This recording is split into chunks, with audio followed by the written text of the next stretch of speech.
Anakin, you're breaking my heart.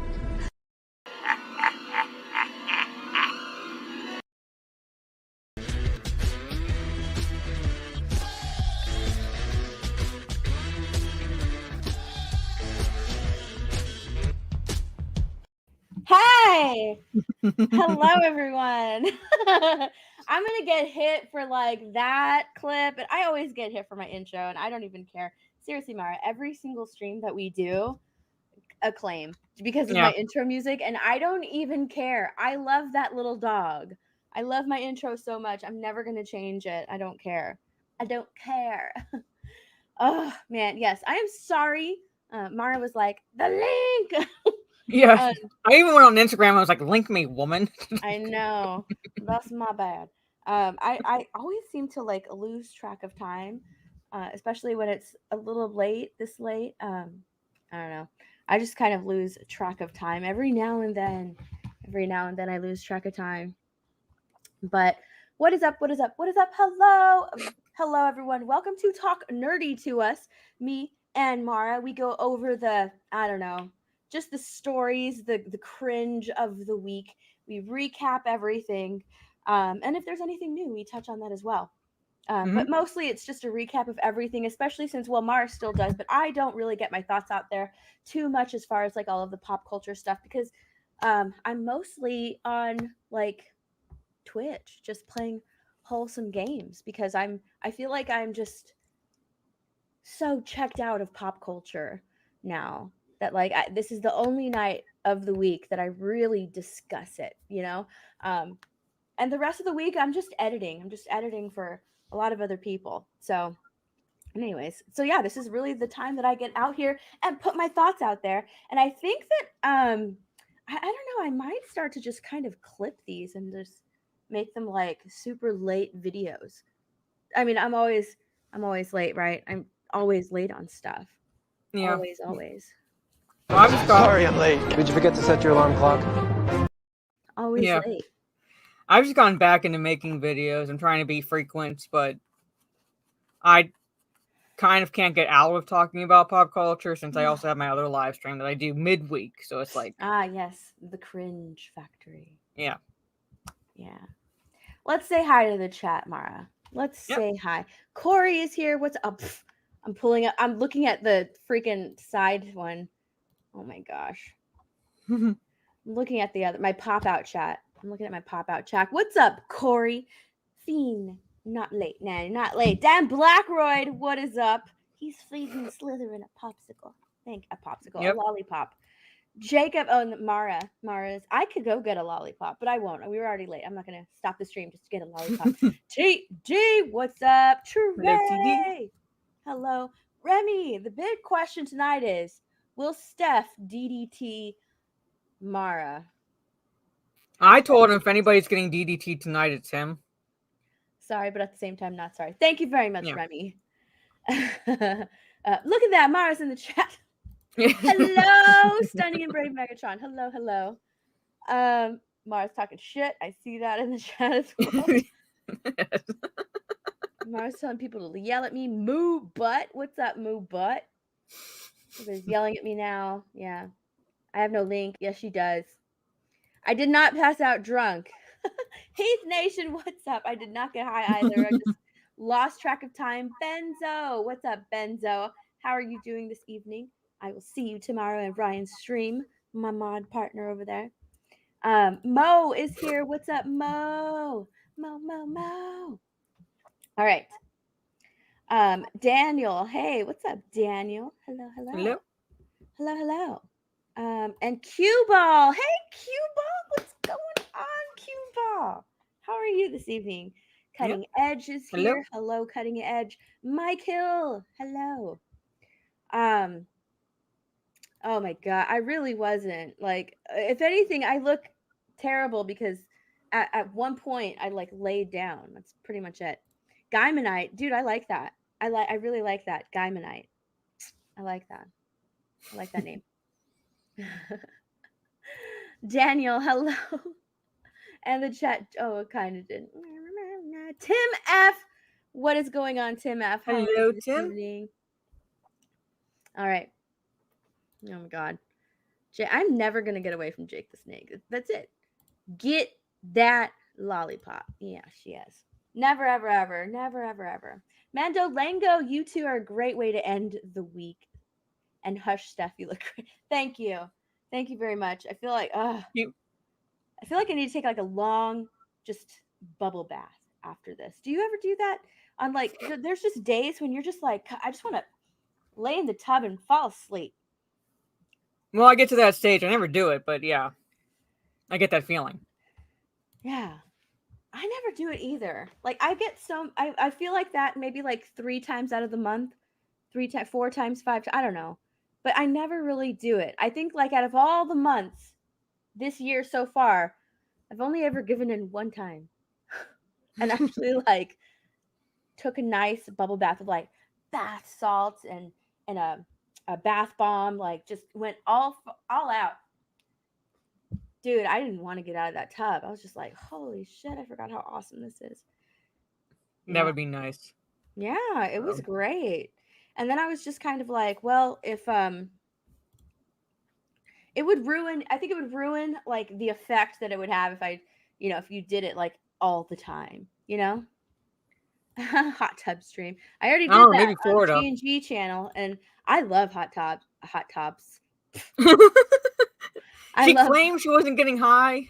I love hot tubs. I love hot tubs. I could like sit in those things forever. The hotter the better. Like boil me. Mike Hill has a member message. Thor was trash and more annoying than funny, especially with the goats. The gods? Oh, the goats. Oh, yeah, that's right. They're like in a ship or something, or a boat, like being steered by screaming goats. With the goats constantly screaming in every scene they're in. Yeah. So, okay. All right. I saw one review, and I told this to Ryan because he actually went and saw the movie. I was like, I heard that it was a parody of a Marvel movie. And he agreed. He's like, yeah, pretty much. It's just a parody of a Marvel movie. Isn't that a shame? Isn't that a shame? Like, they've been slowly emasculating Thor since Ragnarok. Yeah, definitely since Ragnarok. Like I was saying last week, say what you will about the first 2 Thor movies, those felt more like Thor. Yeah. What's up, Mr. Bentham? But now he's like you can have levity in a Thor movie, but he's not supposed to be comic relief. He's literally the god of thunder, pretty much. So it's like he's a god. Mm-hmm. Why is he comic relief? Side characters are supposed to be comic reliefs, not the main character. They just dumbed him down. They dumbed him down in Ragnarok. Like they just made him just this silly person in Ragnarok, and then in not Infinity War, Endgame. I don't know. He has vengeance and everything, and he's still like I don't know. They've just been emasculating him, and like when I say emasculating him, I mean like taking away all of his character. That he's gone through the same arc like what twice already, I think. Yeah. And then apparently I saw a longer review of Thor today. Like there's this, I guess this is a spoiler or maybe not, I have no idea. There's like this love triangle between him and his axe, Stormbreaker and Mjolnir. There's a love triangle between those. What? Yeah. Okay. Yes, Mjolnir. Okay, I don't know about Stormbreaker necessarily, but Mjolnir, yes, it does kind of have a mind of its own because it picks out who's worthy to wield it. Basically, who's like worthy to have the power of Odin. But it's still an inanimate object. It's like doesn't have feelings. It just senses. It's kind of like the ring for Green Lantern. It senses who's worthy and just like a beeline, just like right for that person, pretty much. Yeah, like apparently he like tries to, Lady Natalie Portman, Lady Thor, is holding Mjolnir, and he reaches out to try and like grab Mjolnir, right? Mm-hmm. And then Stormbreaker slowly comes around to the side, like this, just like, and he sees her. He sees Stormbreaker. He's like, oh, he grabs Stormbreaker. Like, he starts talking to Stormbreaker like it can actually, like, understand him. He gives it beer to drink. Like, it's so odd. And it's All right, not, that's like, the only weird. time that that happens in the movie where he tries to, like, get Stormbreaker and, like, or not Stormbreaker, Mjolnir, and Stormbreaker just sort of, like, so there's, like, this weird triangle between the two objects and Thor. So weird. I just, yeah, like it's like Mr. Bentham pointed out. Like, I know in the comics it's a female, but still, it's like it's kind of like female characteristics, but it's not animate enough to develop feelings or anything like that. It has basically a singular purpose, almost. I thought Jurassic World Dominion was less confusing. Yeah. I didn't bother saying it. So, yeah. But I think Mr. Bentham, was it Mr. Bentham, asked, they don't care about these characters. Absolutely. Biggs is here. Hello. Worth watching. I would say, I don't know. I'm not going to tell you to watch it or not watch it. Like, I just watched the reviews, and the reviews are good enough for me. I haven't watched a Marvel movie, MCU movie since Doctor Strange, so I'm not one to ask. Oh my God, gaming! Hi, Hey, gaming. Yeah, terrible. I think I actually have a story pulled up on Thor. I sure do. Speaking of Thor, let's get into this. Let's start with our first topic, shall we? Yep. Here we go. Marvel Studios appears to retcon Korg's race to make them all male. Reveals Korg is gay in Thor: Love and Thunder. Who knew? And yes, he did speak about it, like his mom and his her boyfriend in Ragnarok, but I guess that's retcon now, right? Because Yeah, because unless his mom was like a he, and then he just identifies as a she, I don't know what the fuck. He's literally a rock creature, so what the hell? Yeah. Just chisel out some babies, pretty much. That's like what it looks like. Marvel Studios appears to already be making changes to their own continuity in Thor: Love and Thunder that had previously been established in Thor: Ragnarok. Like, one movie later, and they're already changing their own continuity. Yeah. With the release of Thor: Love and Thunder, it appears the Kronans, the race of aliens that the character Korg is a part of, are now all males. Game Revolution reports that all Kronans are born male. Korg also confirms, gosh, look at all these ads. However, this is a direct contrast to the previous Thor film, Thor Ragnarok. In that film, after Thor is captured by Valkyrie and then thrown into a holding arena by the Grandmaster, he encounters Korg, who informs him how he ended up in the holding arena. Korg says, well, I tried to start a revolution, but I didn't print enough pamphlets, so hardly anyone showed up except for my mom and her boyfriend, who I hate. Yeah. So he did say his mom. Mm-hmm. Not only did the film seemingly retcon the Kronan, making them all male, despite Korg clearly referring to his mom in Thor Ragnarok, but Waititi and Marvel Studios also made Korg gay in Thor: Love and Thunder. A leaked scene sees Korg apparently mating with another Kronan named Dwayne. Because that's such an alien-sounding name. Dwayne the Cronin. Waititi narrates the scene as Korg saying, "Speaking of futures, I was forging one of my own. Now that our bodies grown back, with a dude I met called Dwayne." All right, well, let's see the scene. Oh, God. Speaking of futures, I was forging one of my own, now that my body's grown back, with a dude I met called Dwayne. What about Thor, you ask? That, all right. Sure. Dwayne has a porn stash. With a dude I met called, wait. Yeah, look at Dwayne. He got a porn I stash. was forging one of my own, now that my body's grown back, with a dude I met called Dwayne. God, get out of here. Oh my God, TD says Korg plus Dwayne the Rock. All right. I know that, like, well, this is interesting. All right. He forged one.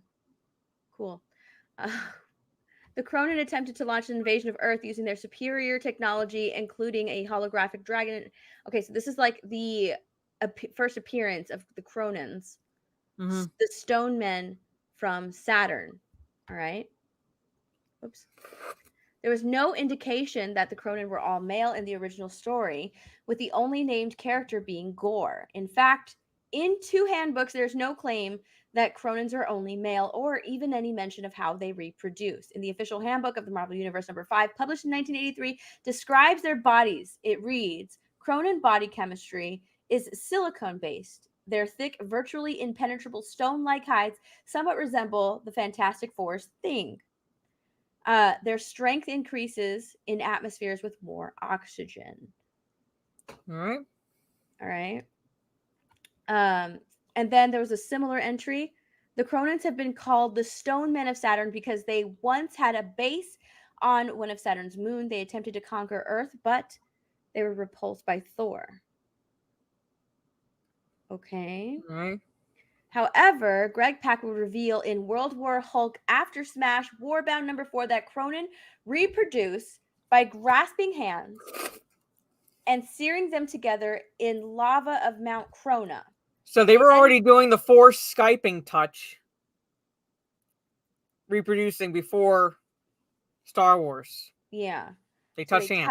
They touch hands.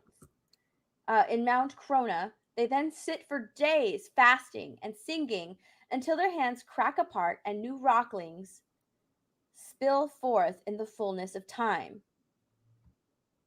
Okay, well, that's all right.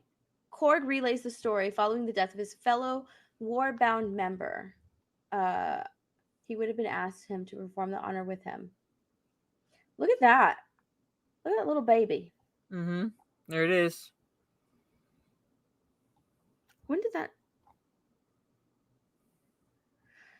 All right. In 2009, it reads, reproduction occur when 2 males sear their hands together in the lava. After days of fasting and singing, the fused hands snap off, creating a new Cronin. Okay.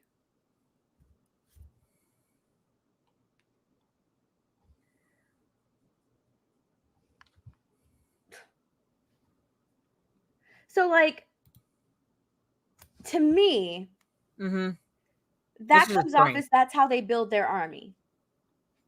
Yeah, it is. Right? That's how they build their army. Yeah. This doesn't mean they're gay. Yeah. It just means that's how they reproduce. So it doesn't necessarily have to be like male and female or whatever. It just... So, like, that's I guess that's how they reproduce. But to me, that's how they, like, build their army, since they're conquerors. I don't know. But at the same time, it's kind of like, well, why did he say that he had a mom?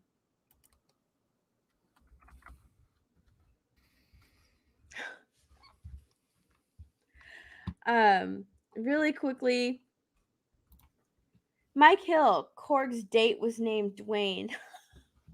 Yeah, it was Dwayne. Thank you so much, Mike.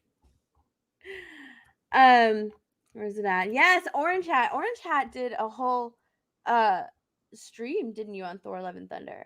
Yeah, you did. Maybe he's adopted. Yeah, maybe he is adopted. You never know. Maybe he is adopted. What's up, Biggles? Hi, Biggles. So yeah, like they took that and then they put it in Thor Love and Thunder, but said that they are gay. To me, that just reads out of building their army. They lose a brother, they make a new one. You know, it's just replenishing their army. I don't think that makes them gay, especially since it's not really like it's nothing sexual in nature. Act. Yeah. It's not a sexual act. They're merely rebuilding their army. Yeah, that's all I'm gathering from that, pretty much. That's all I'm gathering from that. Mm-hmm. And it seems to me like it's the reason, I don't know. It just seems to me like it's not a sexual act, so I don't think that like the Korg race or the Cronins are gay. It's just a group of it's just a big army who need to replenish the army Yeah. when one falls. But of course, it's like current day Marvel, so obviously it must mean that like they're gay. We have to put a label on it at Yeah. all times. It can't just be an alien species with their own way to replenish the species. Nope, we got to put a label on everything. Yeah. Ow. Biggles with a member chat. Thank you very much, Biggles. The MCU is gay. I'm done with it. I'm just here to be the sex appeal in the chat. Well, you're doing very well. Thank you very much for that, for bringing that Yeah, thank you, to the Biggles. stream. Thank you. All right, let me get rid of that one. We're doing that one. Oh, you know what? I need to bring something up on Twitter. Hold on. Where is it at? Because it has to deal with our next topic. Oh my God, I just found something. Oh, here it is. I found it.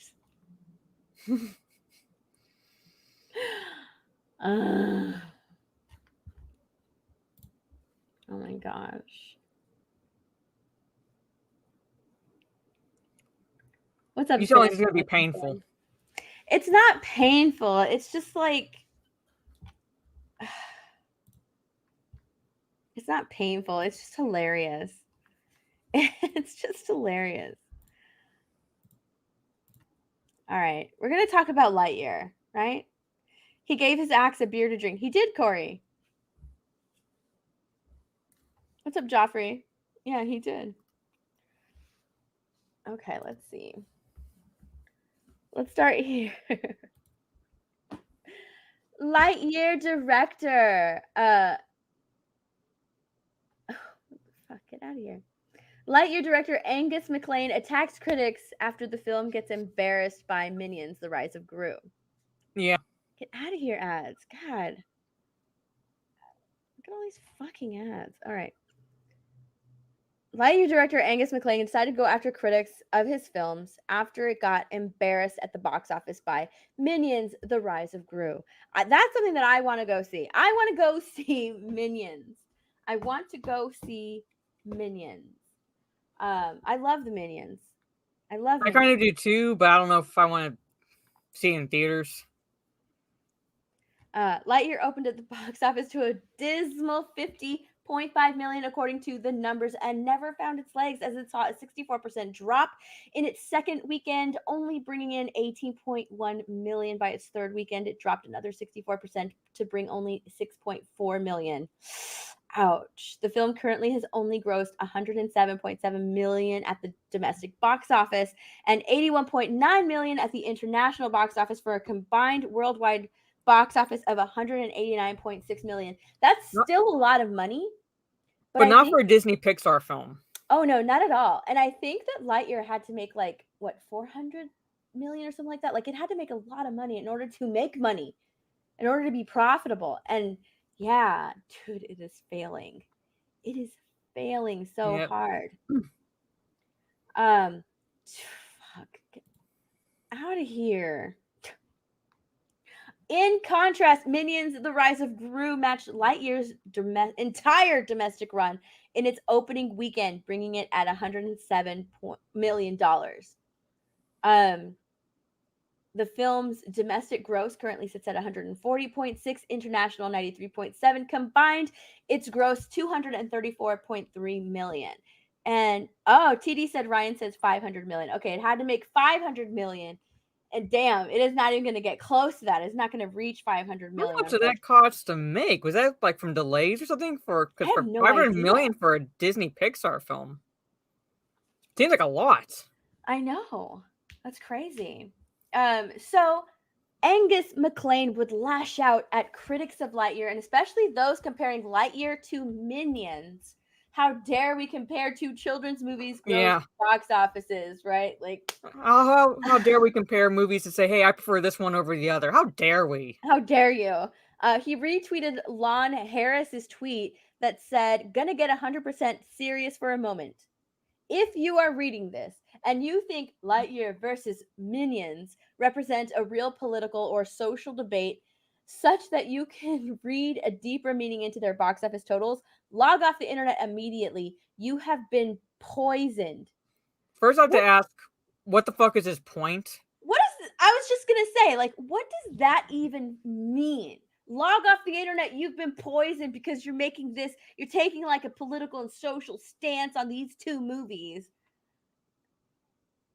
I haven't seen any. What I'm seeing is that these are two children's movies, both with fan bases, right? Because we have the Toy Story franchise and the Minions franchise, okay, or the Despicable Me franchise.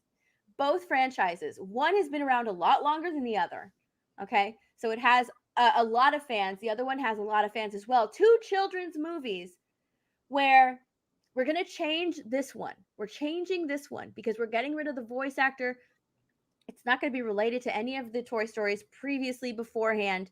And we expect you to come and support it because you like the Toy Story franchise. Even though we're not really sticking with anything from there and we're changing the voice, we still expect you to go see it. Compare that to Minions, who, even though it's a child of Gru, still kept the voice of Steve Carell. Yeah. Or not a child of Gru, but it's Gru as a child. Yeah. They still kept the same actor's voice. Why?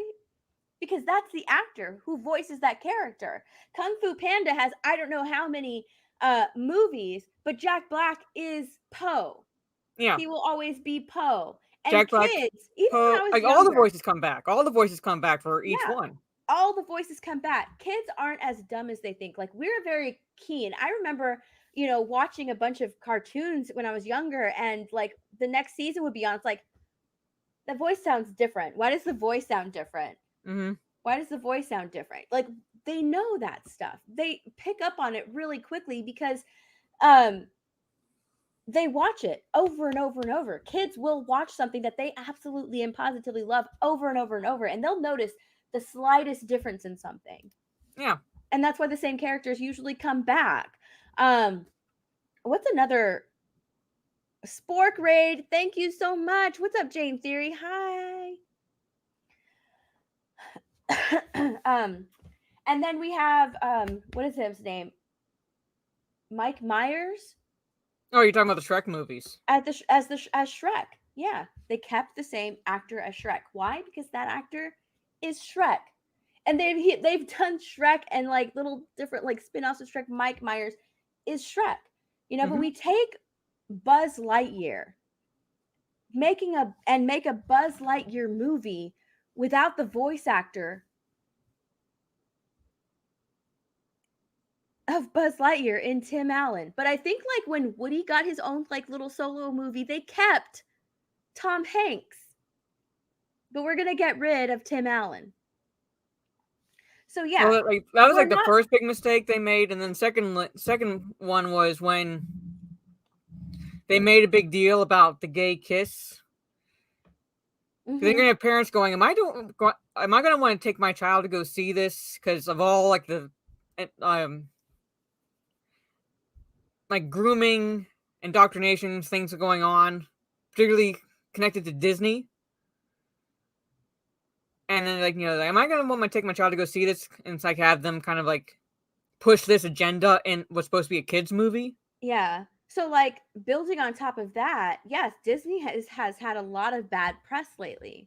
Yeah. So they're not really helping themselves in the situation because they've had such bad press. So let's take the voice actor out. Let's remove this movie. It's not related to any of the Toy Story movies as well. Add on top of that all the bad press of Disney, and I really don't think that parents and that equals the box office total. People don't see it, and it's not the fact that like we're saying that they didn't see it because of the political stuff. It's a bunch of reasons why people didn't go see it, and people can go see it. They choose not to. Why and how do we know this? They went and saw Minions. Yeah, Minions is successful. They went and saw Minions. People don't care about Lightyear, and the director is getting so butthurt about it. Not only did McLean use Harris as a proxy to attack critics, but he described people who were giving Lightyear a low IMDb as trolls. Yeah, so the trolls chose to take their kids to see Minions instead. Yeah, that's what happened. Someone asked him, Nathan and I loved Lightyear. I don't know why it has such low reviews on IMDb. Short answer, much like the second chapter of The Hobbit, it mainly has to do with trolls. Dude, maybe people just didn't want to go. Maybe Yeah. we made some bad decisions along the way, and people really had no interest in seeing it. And review bombing happens on like both ends of the spectrum. So I generally, it's IMDb, so I take that with a grain of salt with the reviews people post and things like that. Either direction, I don't really pay too much attention to that. But sometimes you have to look at it and go, maybe like remove the what looks like bullshit reviews. Maybe it's just maybe people are giving their honest opinions and they don't like your movie. And that's one way for them to express the fact that they don't like their movie. And that is, hey, I'm going to write this review on International Movie Database where a lot of people will see it because this is me giving my opinion to the general audience. Hey, just suck it up and just accept the fact that people didn't really like your movie. Yeah. For whatever reason. I don't know why he's bitching. Okay, it has a 5.3 on IMDb out of 10, like average movie. Yeah. On Rotten Tomatoes, it has a 75%. Well, that's like on critics, mid-C, so that's 85%. Yeah. From I mean, it's not bad from the audience. So it's not exactly like bad scores. It's not like in like what the 20s and 30s percentiles or anything like that. So, and how does IMDb work? It kind of like takes an average. Yeah, it's just an average movie. I'm sorry that people didn't absolutely fucking love this movie and want to flock to it. You know, shit happens. Shit happens. People just didn't care. They just didn't care. No. And now he's bitching and saying it has to do with trolls. Not really. He tried to be clever, like much like with the second chapter of The Hobbit. He tried to be clever, right? It's like, not really, dude. Not really. People just didn't care. Yeah. Yes. Yeah. They feel like only positive opinions should be expressed. Not only that, their elitist attitude makes it so that they think that people should be praising them and thanking them for giving them entertainment. It's no longer like, here, we made something for you. Hopefully you'll like it. And if you don't, that is totally fine. We will take it as a lesson learned and move forward with like the next project that I do. No, not anymore. Not anymore. Their elitist attitude makes it so that the person who they are wanting to go and see their movie should, one, thank you so much, should thank them for making this movie, and two, love whatever the hell that they give us. That's it. Yeah. There's only two reactions. There's only two things. Like, thank so you for making this movie. I loved it. That's the only thing they want to hear. If you have any type of criticism for a movie, they don't want to hear it. They will label you as a troll. And that's how they view us. We're the plebes. They look at us from their ivory towers. We're the unwashed masses who should be just grateful that they gave us entertainment, pretty much, and like, or any form of entertainment. And we had the audacity to say, no, this is not entertaining. I don't like it. I'm going to go read, go listen to this other product, whatever it is, I find more entertaining. Mm-hmm. So, and it's like, they can't fathom that. They can't fathom that. They can't accept it. And it's obviously, we're in the wrong.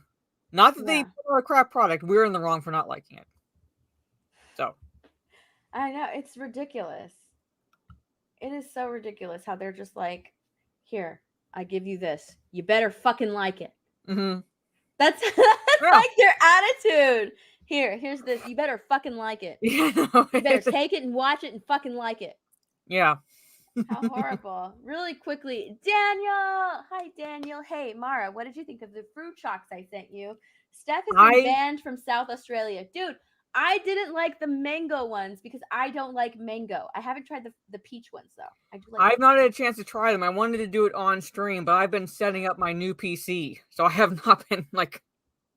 This is the first time since, like, Wednesday I've been able to be online. So... Yeah, I don't like mango, so I didn't like them, but I gave them to my mom. I had my parents try like a bunch of the treats that I had already opened. They loved the Tim Tams. Is that what they're called? Tim Tams. They loved those. My mom loved the fruit chocks, so she I'll go enjoyed get them, them. and I'll try them right now. Let's go off camera. All right. So she enjoyed the fruit chocks because she likes mango, and she's just like, oh my god, she ate them all. She's like, these are delicious. She couldn't stop eating them. She's like, this is like popcorn. These are delicious. Yeah. So she loved them. I just don't like mango, so I didn't like the taste of them, unfortunately. Mike Hill, thank you so much for a $5 super chat. They stripped Zeus of his masculinity and turned him into a coward. Yeah, I saw that, or I actually heard that in a review that like Zeus is some fat, bumbling idiot coward. Oh yeah, Russell Crowe. Yeah. Like, of course. Of course, you gotta make Zeus the father of Greek gods. All right, here's the mango flavored. All right, see, add them. All right. Like, and the reason is because masculinity is now seen as toxic, which is why they had to demasculate Thor and make him an idiot, make him something, the complete opposite of what he was in the original Thor movie. Why? Because masculinity is seen as toxic. It's just toxic. But they'll still throw you those shirtless scenes. They'll still throw that at you because we can gawk at that male figure in their eyes all we want. Yeah, but that's not sexist. Yeah, and it's not sexist. And I guess I'll be not banned from South Australia because I do like these. Yeah, see, I don't like mango. I don't like mango. These are actually good. Oh, Daniel, you have to send me more of that popcorn. Oh, I finished that stuff. Yeah, I finished it just like that. I finished it so quick. Like by the end of, I finished it in like a couple hours. I saved it because I was like, I went to my mom, my dad, my brothers, my sisters, my sister-in-law. I'm like here, try this. Like pass this popcorn around. Seriously, this is it. This is it right here. Consume products, you bigots, and you better fucking like it. If you don't, I'm gonna call you bigots even more and even louder. Yeah, you better that shit. And then add to that. I'm gonna add to that. I'm gonna call you a troll, a misogynist, a racist, a sexist. I'm just gonna add to that if you don't like it. Yep. All right. Continuing on with this whole Lightyear conversation. Where are we at? Let me stop sharing this. The voice of the new Lightyear, I guess. Chris Evans. Oh, yeah. True Lightyear. Said something. Chris Evans is just being so virtuous all the time. He just can't stop, right? They won't just shut up. Just shut the fuck up sometimes. The Hollywood Reporter came out with this. Captain America 4 has a director. Julius Ona. I don't know how to say his last name. Julius Ona. I'll say it like that. Perhaps best known for helming Cloverfield Paradox. He will direct the 4th installment of Captain America film franchise with Anthony Mackie set to star. Anthony Mackie is reprising his longtime Marvel character of Sam Wilson, but will not, however, portray Wilson's longtime alter ego and Captain America sidekick, Falcon. First off, he wasn't a sidekick. That's Hollywood Reporter being the dumbasses they are. Secondly, the shield should have gone to Bucky Barnes because it makes a bit more sense for Bucky to take on the role of Captain America, given his relationship with Steve Rogers. Doesn't it go to now? See, I'm not a Marvel comic enthusiast, but doesn't it go to Bucky in the comics? I mean, I don't know about like present day comics. Like if they Yeah, if like, because I think Sam does get it, but I think it went to Bucky Barnes first. Yeah. Which, in terms of their relationship, the relationship between Bucky Barnes and Steve Rogers, like their friendship, it makes more sense for the shield to be passed to Barnes versus Wilson. It makes more sense. It did go to Bucky first. Yeah, says Mike has bad knees. Yeah. I love that.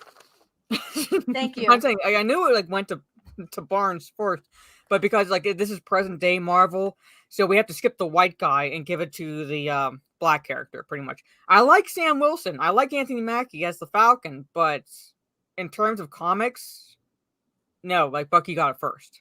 Yeah.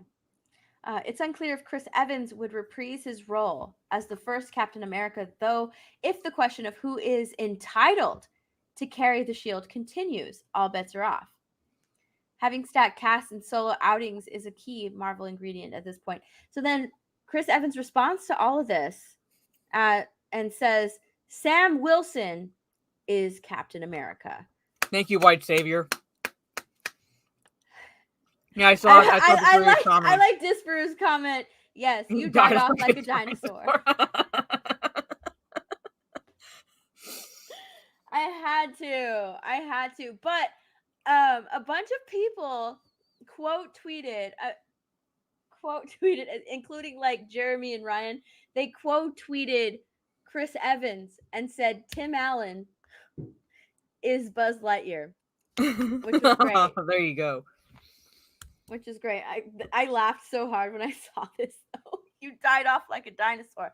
Well, the Hollywood Reporter responded back to Chris Evans. Hold on, let me find it. I don't think they were expecting him to respond at all. Right here. We hear you. We weren't clear. Yes, Anthony Mackie is Captain America. Look at Clipped Coin. No, he's not.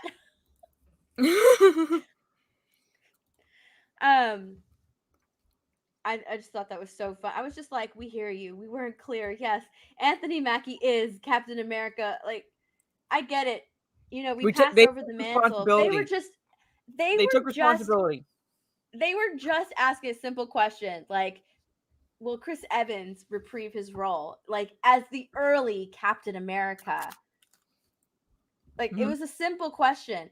And he got people to just, like, get mad at the Hollywood Reporter because they were just kind of like, it's unclear if he'll reprise his role.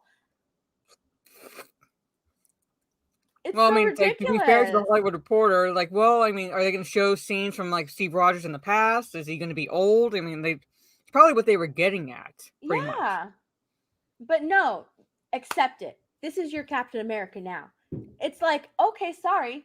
So you're not proud of being Captain America? Like, that's all they were asking. Are you going to like do previous scenes of Captain America? Maybe show some stuff that like we didn't see. You had this whole life that nobody saw. Yeah. You know, you had this whole life. Are you just going to be in it for a little bit? It is a Captain America movie after all, tied to the previous 3 Captain America movies in which you starred. Are you going to be in this one? That's a very simple question, and it's a good question because this is the 4th Captain America movie. The first 3, he was in. He starred as Captain America. So why? It's a good question. Why wouldn't you be in the 4th one? You know, you had this whole life that took place alongside Falcon and Bucky in the shadows. I don't know. It's kind of dumb. And you would think that Bucky is going to be in this. Like, let's show some past scenes of Captain America. How about he's there a little bit? How about we show a little bit of him? Yeah. You know, maybe he doesn't. There's a reason that he gives Sam the shield. Right? Are you watching from the sidelines? Are you watching from behind? Are you helping him at any point? Like, or are you seriously just this old man chilling out on his front porch? Like, it's a logical question to ask, especially since it's the 4th movie in your film franchise of Captain America. And no matter how much explaining Lyndon tries to do with the MCU timeline now, it doesn't make any sense for Steve Rogers to stay in the past. It changes the future. It changes the future of that timeline. Because now he's an old man during the events of like when everything goes down in New York in the first Avengers movie. So how does that affect anything? Like, how does it affect the what went down? Dan Blackroyd says it always should have been Bucky. Like, I'm saying, like, it makes more sense given like the other. Paul Lopez says, I want the old man to suit it for old time's sake.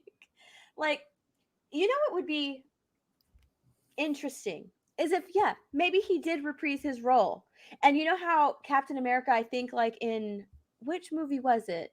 Was it the last movie where he goes to Peggy Carter and Peggy Carter's old in the bed and he's just like talking that was to her? Was it the Winter Soldier? Okay, that was Winter Soldier. So what would be interesting is if, he's old as fuck, right? He's old. He's an old man. Yeah. I don't think I will. He's an old man. Wouldn't it be interesting if he, at the very least, reprised his role as Steve Rogers and just did the same thing? Just lied in a bed, and what is his name? Falcon Sam is just kind of sitting there talking to Steve because he's old as shit in the bed, like he did with Peggy Carter. He doesn't have to put on the suit. He doesn't have to be Captain America. No. They're just asking if Steve Rogers will make an appearance, but no, he's just like, Sam Wilson is Captain America. Nobody's telling you to put the suit on, dude. We're just asking you, are you going to be in the film? Because you were in the previous 3. You going to make a cameo in any place? I mean, it's a legitimate question, and they're curious because this is a role that pretty much like Chris Evans, I don't want to say made famous, but like, you think of Captain America, like you're going to think of Chris Evans right now. Pretty much. So you're going to have a Captain America movie. Is he going to be in it in any capacity? That's what they're asking. Mm-hmm. I mean, I think it's a valid question. I kind of like this take. What's up, Joker's voice? Sam Wilson being given the title of Captain America as a demotion for Sam. Sam Falcon was an established original character. Keep him as Falcon. Yeah. Because it makes more sense for Bucky Barnes to shed the title of Winter Soldier because that's not a hero's title. Like he was used as a villain. That's not a hero's title. Sam is an original established character, and not only that, but the Winter Soldier was also given that same, maybe not the same serum, but he was given that super soldier serum. Yeah. Sam is just a regular guy. Mm-hmm. But I get the message that Marvel is trying to push, like, any regular Joe can be a hero. Yeah, so. He's just Sam's partner now. Yeah, that's just Bucky. He's just Sam's partner. I see Raging Rhino is here. Like, one of the first things he said was, where is it?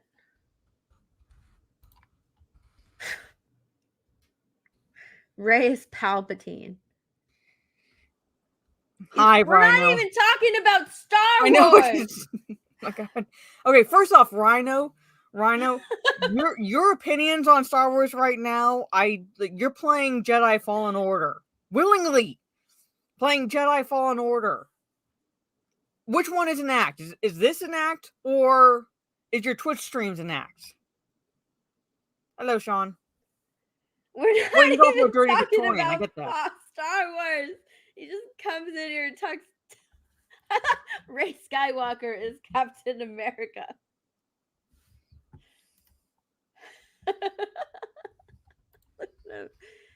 Oh my God. He's like, it doesn't matter. It's under the Disney umbrella. Everything is Star Wars now. I can just picture him lying in bed going, just like in a fever dream, like, Dave Filoni, Kathleen Kennedy, Rey Palpatine. Right?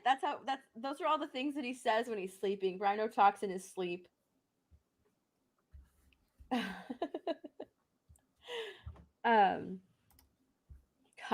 that is so funny. Dude, okay. I will talk about Star Wars right now, okay? Speaking of Star Wars, let me stop sharing this. But yeah, Chris Evans is cringe as hell. And the fact that they're just like, oh yes, I'm sorry, sir. We misunderstood. Bow to you, Chris Evans. We're so sorry. We got it wrong. So stupid. Yeah. So. They asked a simple question and ugh, get out of here. Get out of here, Chris Evans. Trying to see what we're gonna talk about next. I think we need to talk about this. Yeah, we're gonna talk about a couple of things from Star Wars, but the first thing I want to say, Daniel, Rhino, get down. Daniel, with a 15-month member, thank you. Member message says, no, Star Wars is for losers. That's what I was like, down, Rhino, down. He's now excited. And then Rhino says, woohoo, Star Wars.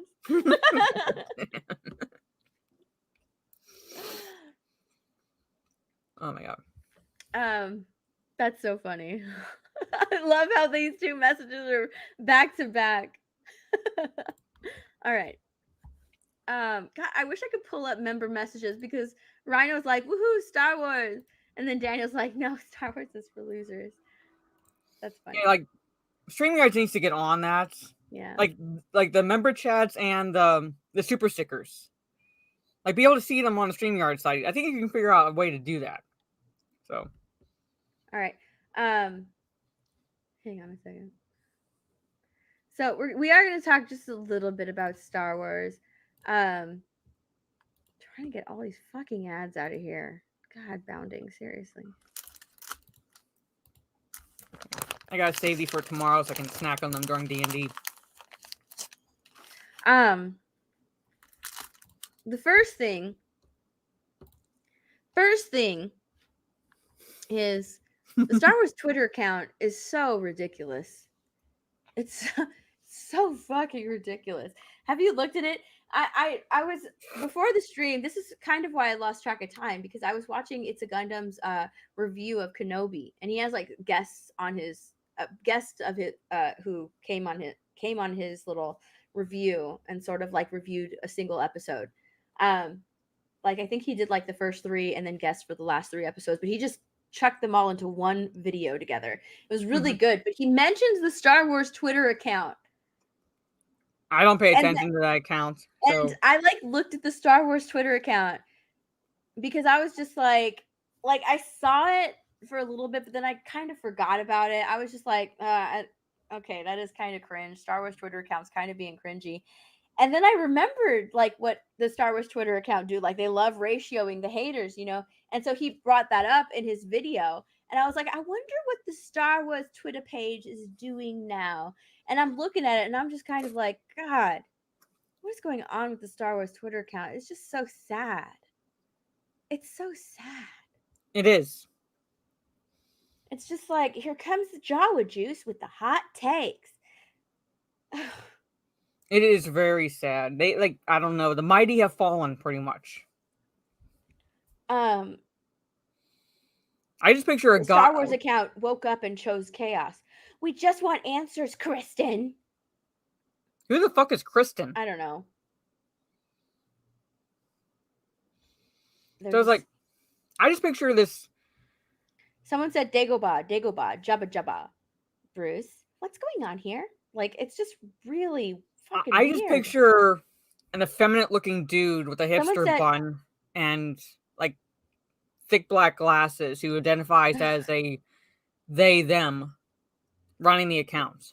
Someone said I met my queen and has like this poster or this picture of them because they met Katie Sackhoff.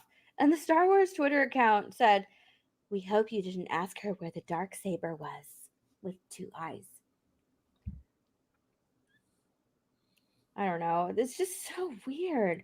Thanks. We hate it. It just sounds like a 13-year-old running the account right now. It does. It really does. Thanks. We hate it. We'll wear our party hat. Mm-hmm. Dude, someone told... Okay, look. This is just weird. Someone posted, my mom found out about my long-distance relationship. She called me into her room and said, you forgot to close your account on my phone. I almost fainted out of fear. But then I sat down with her, and the first thing she asked me was, "Who's Obi-Wan Kenobi?" And then the Star Wars account responded, "You two are entitled to your privacy," with like a sad face. It's like, bruh, no, that's your mom. She's entitled to look at whatever she wants to. If she wants to peek at your phone, let her peek at your phone. Like, it's just stupid. That's just, yeah. Don't be encouraging this whoever this is to keep stuff from her mom. Clearly, it's a child because she lives at home. I don't know. It's just so cringe. That Star Wars account is terrible. If you look at like all the Star Wars stands, most of them are in their late teens to early 20s. I click on their profile. That's the age they give. Pretty much. Like, that's the Star Wars audience now. That's the Star Wars audience now. Pretty much. Yeah. Kids Star that... Wars died when Lucas left. It really did. It really did. Paul Lopez says The Last Jedi is a masterpiece. How dare you? How dare you? I really hope that was a joke. Yeah, I know. Because I'm like a masterpiece of shit. But still, I mean. All right. Let's continue on with the Star Wars idiocy because fucking Taika Waititi claims he forgot about the prequel film starring Natalie Portman. Okay, say what you will. Okay, I have my own thoughts about the prequels, but how do you fucking forget about them? Yeah, he said he was joking. I know you're joking. Yeah, I know. we need the Greta Thunberg. How dare you? How dare you? Yeah. Like, okay, this is the same. Okay, so look, this is the same guy who said in talking about making these Thor movies, the same guy who said, "I will ruin your mythos in a minute." Like, he doesn't care. He doesn't care.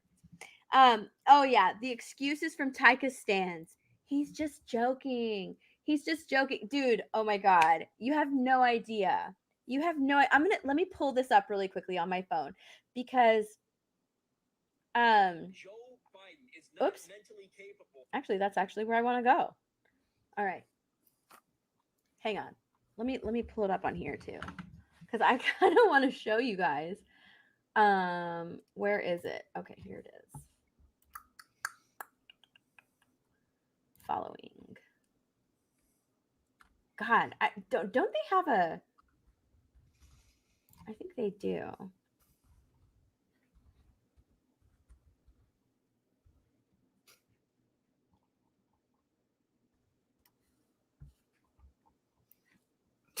Daniel. What did Daniel say? Well, it's just the feelings of Australians to New Zealanders. Oh. Hang on, sorry.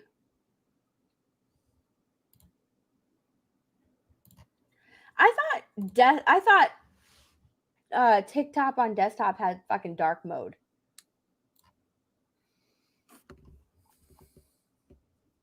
Oh well, whatever. I know where I want to go.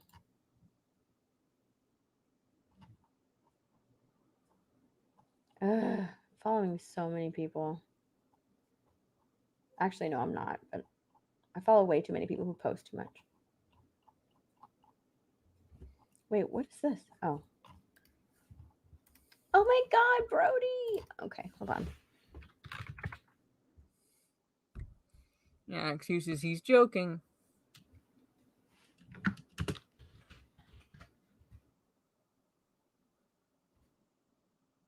The fuck? I didn't type that.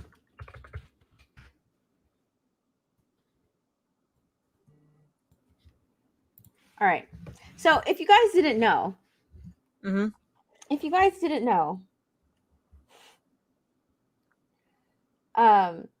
I kind of helped Brian with his TikTok.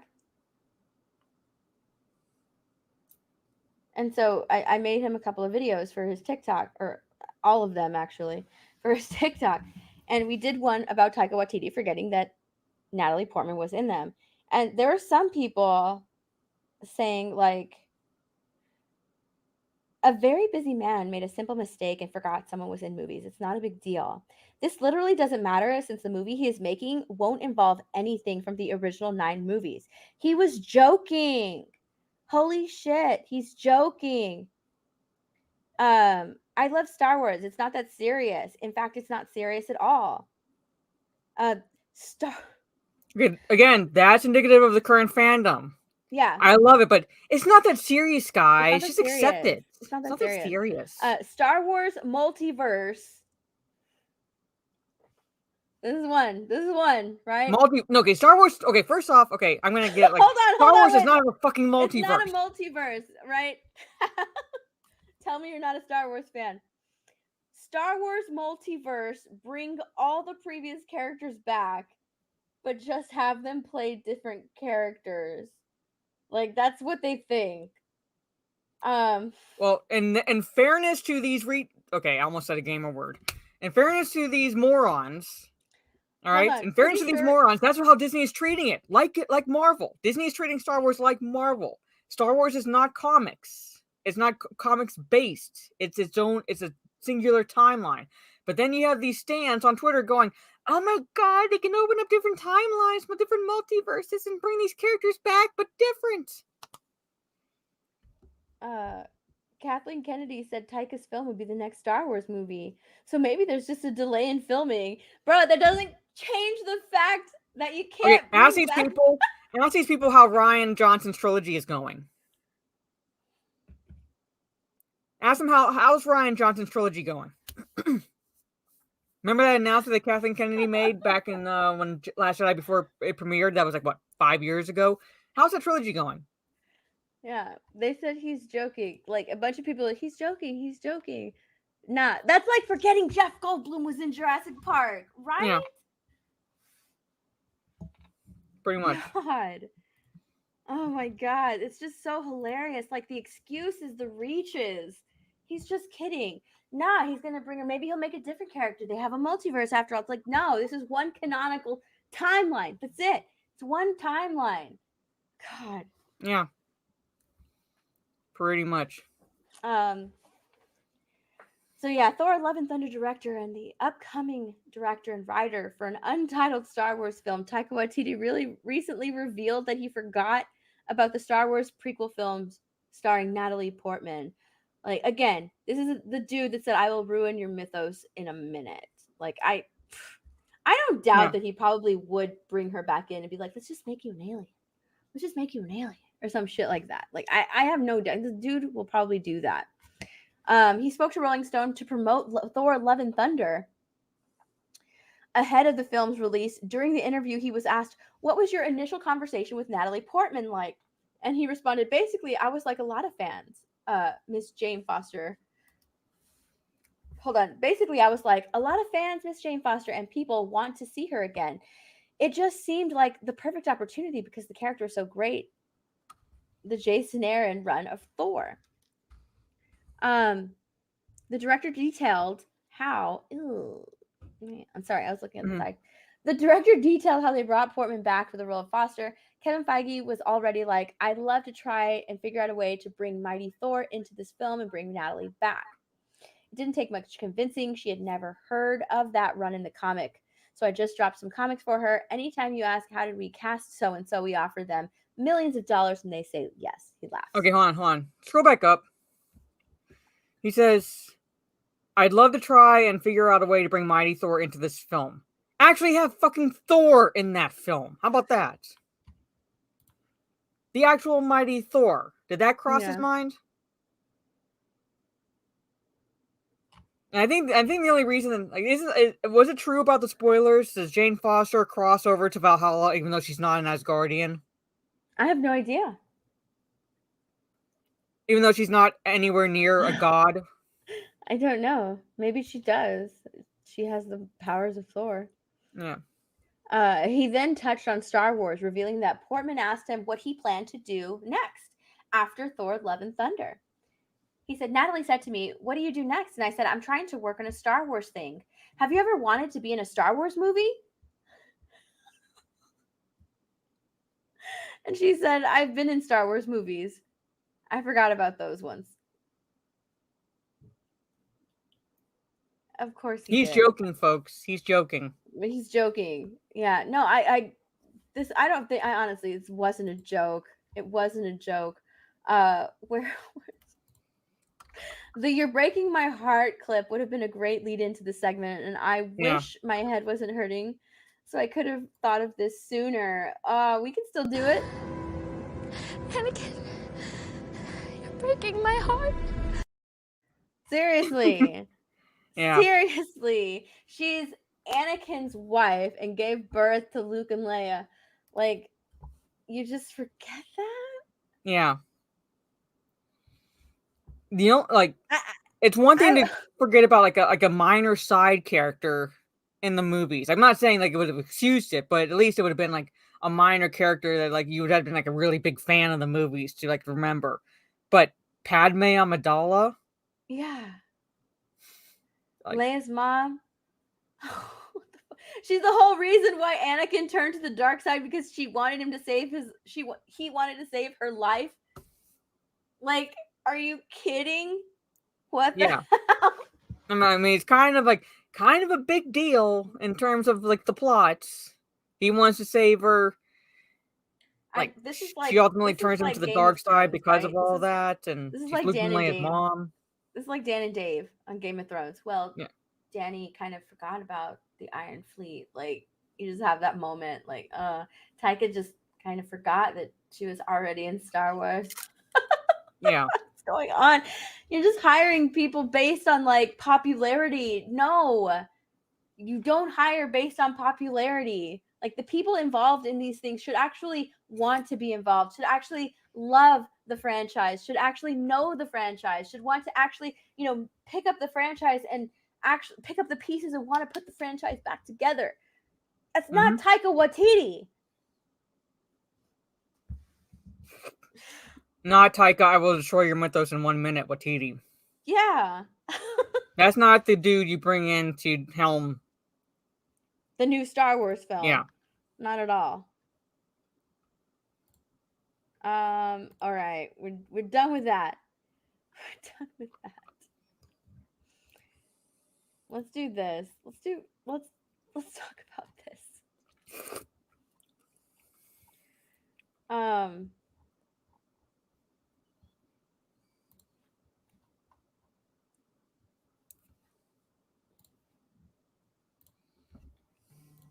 Oh, I swear he's an idiot. Wait, where'd it go? Here it is. Let's talk about Ezra Miller. The they them themselves. Ezra Miller is crazy. The only way he will seek help is if he's forced to. The only way he will seek help is if he is caught and imprisoned, and by imprisoned forced to do this. Warner Brothers is really trying to save Ezra Miller because they don't want to lose money on the Flash movie coming up. They're already going to. They're going to lose money. Like, it's been too long. Like, it's been just way too long. All right? And now it's been so long that we're now in the decline of Ezra Miller. We're watching it in real time, the decline of this one person, the star of their movie, just in a mental decline and just not being held accountable for any of it. Why? Because nobody can fucking find the dude. He's crazy. And he hasn't been held accountable for anything that he's done so far. No. Like, a normal Hollywood person would have been chastised and just tossed aside, but not Ezra Miller, not just a normal Hollywood especially person, for hitting women. All right, but not Ezra. A normal Hollywood person, but a person who dares to be on the wrong side of the political spectrum. Yeah. Like, he has the pronouns in his bio. He has the right political stance. So obviously he needs to be protected because... But let's say someone like... Okay. Not to bring up what happened with Mel Gibson, but anybody who doesn't have the right talking points. Like, like Mel Gibson, when that thing happened with him. Tim Allen, or just anybody, right? Anybody on the other side of the conversation doing this, they would be chastised more than they already are, okay? But even more for doing the things that Ezra Miller has done so far. Yeah. like there would be more news about it. People Yeah. would be talking about it every single day. Where is this person? Where is this person? Day 3, we cannot find them. They're in hiding. Where is this person? But for some reason, people are just John Voight. That's another one. Clint Eastwood, James Woods, all of those people. Yes, Kevin Sorbo. like they're just giving him a pass. They're just like, there's nothing on Ezra Miller. And the dude has been acting strange and crazy for a while, and he hasn't been held accountable. So people are just letting him do whatever he's doing. They're just enabling that type of behavior because he's getting away with it. We don't think it's a big deal. And now it puts Warner Brothers in a really bad spot. So Warner Brothers Discovery won't pull The Flash from theaters. They believe Ezra Miller will seek help. I don't think he will, honestly. No. If he hasn't sought help this late, like, I don't know. There's something mentally wrong with this man. There's something wrong with him. Do you think, okay, so Soul Assassin says Ezra's being hidden. Do you think he's being hidden? I don't think he's. Well, I think if he's being hidden by enablers. I don't think he's being hidden like, it's like by any like higher ups or anything. Like, I'm wondering, like, if at first, like, he was on this farm with like these drugs and guns and growing weed out in a huge weed farm or some shit like that. Do you think that they found him? Like, the Warner Brothers executives were just like, fucking find Ezra, keep him there, don't let him leave. Like, I wouldn't put it past them to do that. Well, maybe in that case, yeah. I'm gonna, like, just to make sure that he doesn't do anything other shit. Yeah, I wouldn't put it past them to do something like that. They're like, we need to keep him out of the news because alone he has no control. I honestly thought that like this would just go on streaming. They'll just release it quietly, but apparently too much money has been sunk into this project that they can't afford to do that. They have to release it to theater to at least, recoup a bit of the money that they've put into this. In news that could qualify for entry in the Daily Stupid. I love that. It's being reported that Warner Brothers Discovery is confident the disturbed Ezra Miller will seek professional help before it's too late. That is to say, before next June when The Flash is set to come out. Like, that's why I think, like, Warner Brothers said that, like, they're confident he'll seek help. Why? Because I feel like they've already intervened and he is being hidden. Like, they're just keeping him away and, like, forcing him into recovery or something, or they're just keeping him hidden. That's why we haven't really seen him. Yeah. Because alone, I think the dude is insane. He's just insane. He's bad. He has no self-control. No. Geekosity sources say this is their final decision unless Miller gets in more trouble. But they don't envision that happening. See, why don't they envision that happening? Because he's probably being hidden. Like, I seriously think the dude is being hidden. The decision is largely based on the studio's profit margins, as they want to be spared the headache and the expense of throwing The Flash on HBO Max. Like, seriously, with a $200 million budget, it's their best chance. In other words, pick your poison. After all, HBO Max would be a huge financial loss. Like, that's what I thought they were going to do. Like, he's been in way too much controversy and trouble, like, especially with the grooming allegations and people speaking up about that.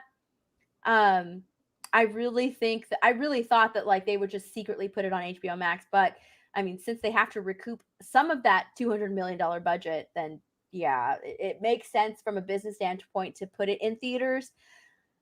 But I don't know, like, who's gonna support they're gonna take a loss either way.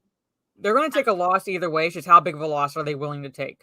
Yeah, they are. That's very true. Now, I was thinking like maybe they are gonna hide him until closer to the release of The Flash. That would be a long time. It's like almost a year, but people can get behind a comeback story, right? And Ezra Miller sought help, and now look at him, he's thriving and living this best life. Stand behind Ezra Miller and back his movie The Flash. I can fucking see that happening. I can see that happening. Them just like sweeping all the grooming allegations under the rug. Yeah, I can totally see that happening. I would never support anything like that. If they did that, like I wouldn't put it past them to do something like that. And if they end up doing that, like, no, just I can't stand behind this movie regardless. But yeah, that's he's crazy. At what point I was semi looking forward to it, but it's been so long, and now this shit, it's like, if I see it, I'm gonna wait for it to make its way to HBO Max or something. Mm-hmm. Because I'm not seeing it in theaters. I'm planning on seeing it in theaters. Daniel for a $15 Australian super chat. Thank you. Ezra Miller would be well loved in prison. That's true. He would. Yeah. Yeah. He would be, and he would like it too. I bet he would. I don't know. He's just insane. The dude's insane. Yeah. The dude needs help. He really does. Someone needs to help Ezra Miller. Major help. All right. I'm going to let you take the lead on this next topic. We have a few topics, actually. But I'm going to let you take the lead on this one. Because this is more your wheelhouse. Hang on. Let me get these ads out of your way. Damn, bounding. Seriously. All right. Oops. Here we go. Lord of the Rings of Power orcs will have their own culture and will feature female orcs. Prime Videos, the Lord of the Rings of Power will not only be showing female orcs, but will also be featuring orcs having their own culture. These revelations were revealed by executive producer Lindsay Weber and the head of the production's prosthetic department, Jamie Wilson, in an interview with IGN. Weber made it very clear that these orcs will be different from the orcs seen in the Third Age and brought to life in Peter Jackson's Lord of the Rings trilogy. She told IGN, "Well, I love orcs." Like, who honestly says that? I love orcs. I love orcs. Actually, I guess if she's like a prosthetic department, then yeah, it would be fun to create that. I love creature design, so I'm very happy to talk about this stuff. JD and Patrick, the showrunners, the very first page of their Bible was about orcs.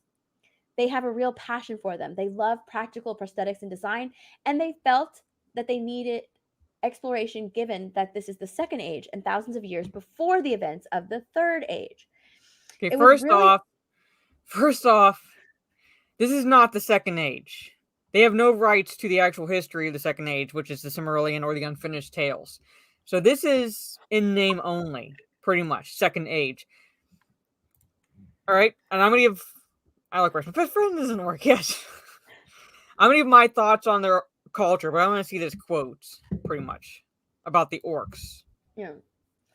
It was really important to them to treat them as their own culture and explore their world on its own two legs in its own right. All right. First off, hold on. It's unclear exactly what this means, but Tolkien did discuss them in a number of his letters. Orcs, the world is, as far as I'm concerned, actually derived from Old English orc demon, but only because of this phonetic suitability, are nowhere clearly stated to be any particular origin. But since they are servants of the dark power, and later of Sauron, neither of whom could or would produce living things, they must be corruptions. They are not based. Is this from the Rings of Power? They're basically corrupt elves. They're mutilated elves. Yeah. Pretty much. And secondly, their own culture, they've been serving, they've basically, even in the Second Age, they'd be serving Morgoth and by extension Sauron. They don't have their own culture. They are literally servants of the Dark Lords. They don't have their own thought processes. They don't have their rights or anything like that. So what's this own culture bullshit? Again, in name only. These are not the orcs of the Second Age. They're really no different from the orcs of the Third Age. But I'm getting really pissed off right now. It's like, there is no difference. They were corrupted. Elves, pretty much. corrupted elves. So naturally, no shit, there are females. It's basically not a big revelation for them to go, oh my god, we're actually going to show female elves. We likely did in the Lord of the Rings films. It's just they didn't make a big deal about it. Because we know that there's going to be females. Alright? They were corrupted elves, but they would breed over the thousands of years. So, naturally, be more orcs. So guess what? Unless they bred like the fucking Cronins in Marvel, there would be female orcs. And they were bred to be armies for Morgoth and Sauron. They aren't free-roaming orcs. Right? There's your That's how they make it sound. They make it sound like they're free-roaming orcs who have like their own culture. Yeah. Which, again, is not the Second Age. Is not the Second Age.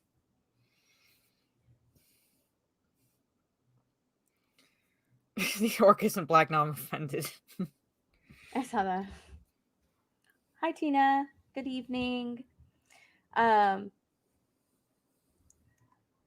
So that's not, it sounds like that's what we're supposed to expect. Like these are like free roaming orcs who can make their own decisions. Make their own decisions. Have agency, you know? Yeah, like that they have agency, that they're like they're like kind of like bandits, and they attack, caravans and things like that, all of their own free will. And that's not how the orcs operated. Like I said, since Morgoth started corrupting the other races, particularly the elves, started corrupting the other races because they can't create, they can only destroy. Morgoth and Sauron, because Sauron's been around for a while too. Sauron is a Maiar. He's basically one level down in terms of the angelic hierarchy of sorts from Morgoth, pretty much. He's that powerful. And since they came into being, orcs have been serving them. Their creations have been serving them. So they have no agency whatsoever. But because they have to separate themselves, these showrunners, from the Lord of the Rings, because they think that they can tell a better story than Tolkien could, they're taking those clues and connecting them like stars to tell a story that Tolkien never did. This is what they're doing. This is what they're giving us. This is not... So I refuse to call this Lord of the Rings. This is not Lord of the Rings. It's Rings of Power. It's basically the Silver Timeline equivalent in Middle-earth, like it was with Halo, pretty much. It's not the timeline we know. Did you see the new teaser to the teaser? You guys showed it on Full Aussie, but I was on the phone with my internet, so I'd have to watch it. But I kind of saw it. You're talking about the one where they see this comic? Yeah. I saw bits of it. I'm like, yeah, we know who that's supposed to be. But then I saw the Hoodland elf, by the power of Legolas's fade, there with his single white mama girlfriend. Elves with short hair. Yeah, elves with short hair. Even though they're clearly described by Tolkien. So, yeah. Oh my God, Jacob. Let me pull that up. I kind of want to pull that up for you. So that way you can really see it, since you didn't really get to see it. It's a teaser to the teaser. I guess the teaser is coming out whenever, I don't know. Oh, July 4th. I did catch the end. July 9th or something like that. Yeah. All right, we're gonna watch this, Mara. I'm not really invested in this Rings of Power show. I've never really been invested in it. I'm not invested. I'm only invested into a point that I'm going to call out the bullshit leading up to the premiere. I'm only talking about this because of the fact that they're infiltrating the Tolkien fandom now, which is what I've been. They are, yeah. And in that aspect, yes, we need to talk about it, because again, they're invading fandom. They're doing all of the things that you do when you invade fandom from their side of the fence, which is the original fans are toxic. We know better. All of you are just racist, misogynistic, toxic fans who don't really know better. Yeah. It's up to us to teach you better. And if you don't like it, then you have all those traits that we just described.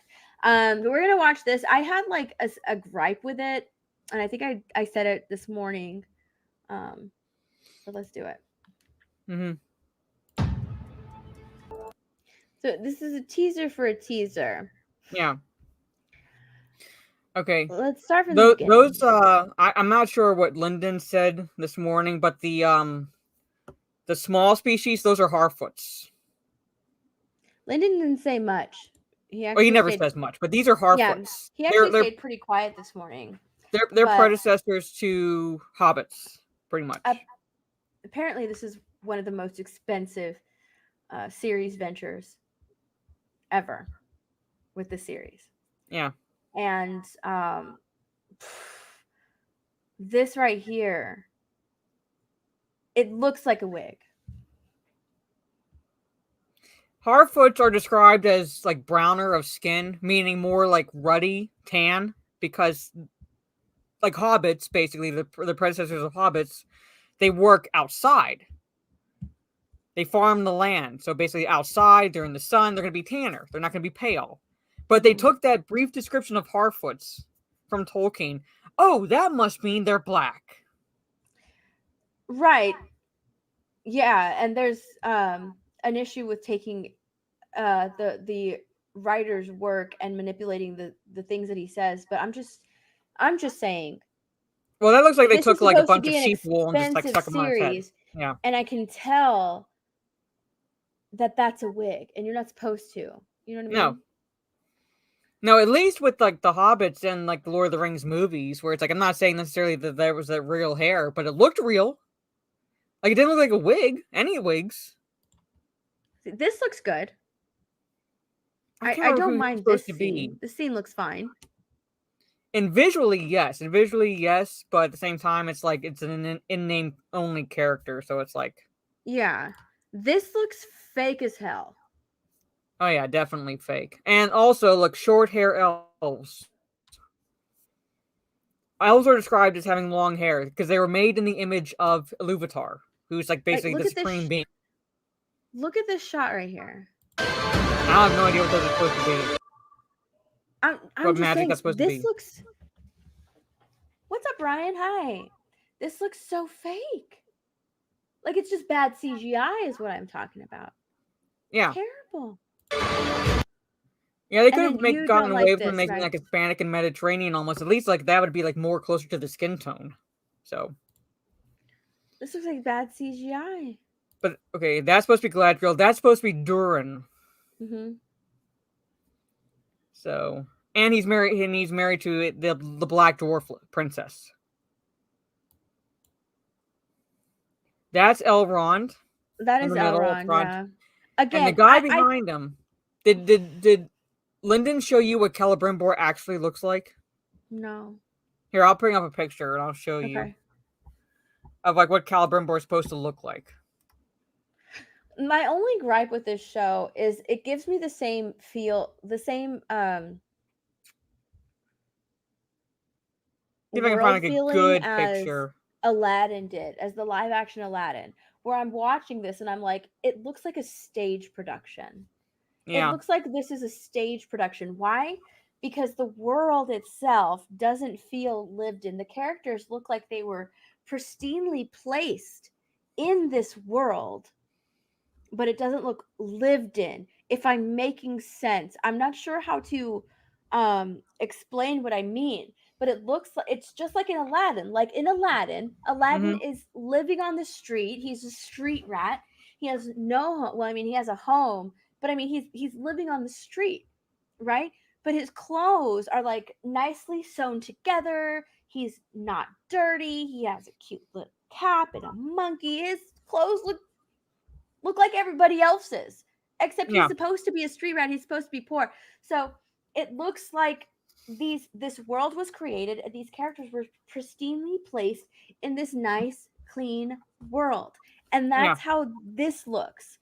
It looks like we created the scenery and now let's get our characters ready and we're going to nicely place them in this nice, pristine world. And that's what I mean when I say like this world doesn't like looked lived in. You don't look like you live in this world. Like when we first meet Aragorn, his hair is like scraggly.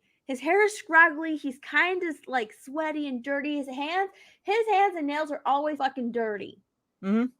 You know what I mean? Like you can Yeah, tell like yeah. he's been through some shit. Like he's always kind of dirty because he lives a life of like kind of like a nomad, you know, he just roams around. And so like you can tell he like lives in this world. People Yeah. aren't perfect. There's even no real Legolas, perfect. like the elves are considered beautiful, but like Legolas being on the journey with them, like yeah, you could believe that he was actually on a journey, you know, and like they all looked like it was believable that they were traversing this land Mm-hmm. on their way to Mordor. Yeah. Like it looked lived in. Like, okay, you've been on this journey for a while. Let's scruffle you up a little bit. Let's do this. You know, like it looks like they actually inhabit this world. And in this trailer, it just doesn't look like that. It looks like they're just like, okay, you're ready. Let's place you here. And you're perfect. Let's place you here. It doesn't feel like it's a lived in world. Okay, Trey's saying that the Elfin Gold is King Gilgalad. All right. This is Celebrimbor. Oh, wow. This Man, is like, they femmed up the men. Celebrimbor, like, he wasn't exactly a warrior, but he was a fighter. He looks like an 80s dad dressed in a muumuu for comic relief in this show, pretty much. That's how like he comes across to me, pretty much. Because Celebrimbor, just to give like a brief, I guess, history of the character, he's one of the architects of the Rings of Power, pretty much. Mm-hmm. He created the 3 elf rings. All right, now he helped create the 3 elf rings and kept them hidden from Sauron, because he didn't. This is before Sauron revealed who he was, so he didn't trust this guy who's commissioning them to craft these rings. Pretty much, he's like, I don't trust this guy, so I'm going to create these 3 rings as well. I'm going to have them like for the elves. All right, this dude was eventually caught. When he was trying to defend his homeland, he was caught and tortured to give up the location of the rings, but he died without giving up the information for the 3 elven rings. So he kept those from Sauron, and they carried his dead body, like a banner while they took over his city. Wow. This guy does not meet a pretty end. But he was a fighter. He actually fought against Sauron. If you go back to that trailer and look at that elf behind Elrond, does he look like a fighter? Absolutely not. They look like they live in a castle, and have people waiting on them hand and foot. Yeah. Like he wasn't exactly poor or anything, but at the same time, it's like he's like this is Celebrimbor. He was a fighter. The first thing I thought, damn, they femmed up the men. Look at that. Look at that. That looks so much better. Right there. Mm-hmm. Wow. They really femmed up the men. So I'll just stop sharing that screen. But yeah. All right. Let's. So I don't think he's going to meet the same end in the show because they don't have the rights to Silmarillion. But at the same time, it's like I said, he doesn't meet a pretty end. He's actually tortured, like really tortured, and like to the point where he dies from that torture without giving up the 3 elven rings, and his body is further mutilated and then used as a banner, like a flag banner, as they go to conquer the city. If they do that, then damn. But they I don't. Chris Mack, hail! I'm way too late. No problem. Glad you're here. Hello. And then Moo Butt. What's that, Moo Butt? Raj for a $2 super sticker of a thumbs up. Thank you, Raj. Yeah. So. All right. That's why I'm so. One of the reasons I'm so pissed off is I'm looking at all this and going, it's in name only. Yeah, absolutely. 2 more articles to go. The first one is just. It's just silly. This lady wants to buy her way into the conversation. Friends co-creator. And there is co-creator, right? Because it's Marta Kaufman and David Crane. Where is David Crane? Yeah. Why isn't he taking these steps as well? Probably because he's on the right side of the conversation. Anyways, Friends co-creator Marta Koff. This is like the stupidest thing I've read in the past couple of weeks. Says referring to Chandler's transgender father as male was a mistake. He wasn't transgender. He was just a drag artist. He was a drag queen. He was gay, but he's a drag queen. He wasn't. He didn't change sex. He was transgender because he did come to like their wedding as a woman. Okay, well, I didn't really see the end, but I know like for a while, like he was a gay male, but he was a drag queen. Yeah, he is a drag queen. Like he performs in Vegas. He performs in Vegas at a drag show. But yeah, he does live his life as a woman. Friends co-creator Marta Kaufman now says it was a mistake to refer to Chandler Bing's father as a male instead of a female because his father was transgender. This comes after this woman paid like $4 million because she felt bad that they didn't have like black characters in her show. And that is completely wrong. They did have black characters in the show. And not only did they have black characters in the show, but like Ross dated, he had a black girlfriend. They had a lot of black characters in the show that were standout black characters in the show, but whatever. We kept referring to her as Chandler's father, even though Chandler's father was trans. She later added that pronouns were not yet something that I understood, so we didn't refer to that character as she. That was a mistake. She continued by noting how much she has changed between the time of Friends and now. It's very important to me that where we were, it was very important to me that where we are is a safe space, a tolerance place where there's no yelling. She provided an antidote just how tolerant she has become. I fired a guy on the spot for making a joke about a trans camera person. That just can't happen. So tolerant. Kaufman's apology for referring to a male character as a male instead of a female is only her latest apology regarding Friends. Back in June, she expressed regret to the Los Angeles Times regarding the lack of so-called diversity in the show. I've learned a lot in the last 20 years. Admitting and accepting guilt is not easy. It's painful looking at yourself in the mirror. I'm embarrassed that I didn't know better 25 years ago. Later, she said, it was after what happened to George Floyd that I began to wrestle with my having bought into systemic racism in ways I was never aware of. That was really the moment that I began to examine the ways I had participated. I knew then I needed to course correct. And for good measure, Kaufman also pledged $4 million to her alma mater, the Boston area's Brandeis University, to establish an endowed professorship in the school's African and African American Studies department. Good white savior. Good white savior. I want to see, where are we? I wonder if they included. They didn't. They asked. Oh God, hold on. Wait, I need to go to that original article because it says Macy Gray was attacked. What did Macy Gray say? Down Hold on. Where did they ask? Where is it? Because they asked David Schwimmer as well. Where's David Schwimmer? I love what David Schwimmer says. Where are you? Where are you, David Schwimmer? I'm looking at a different article.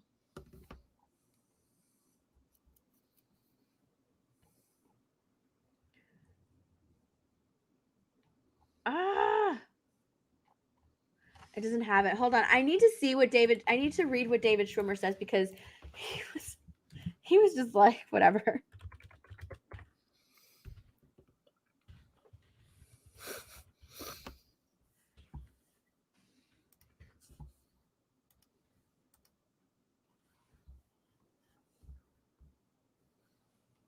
Come on, where are you? Oh, here it is.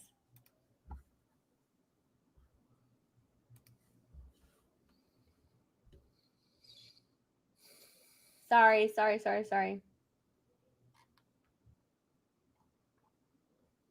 Just because you call yourself a So woman, you're not a David woman. Schwimmer said, we're well aware of the lack of diversity, and he even pushed for his character to start dating a woman of color.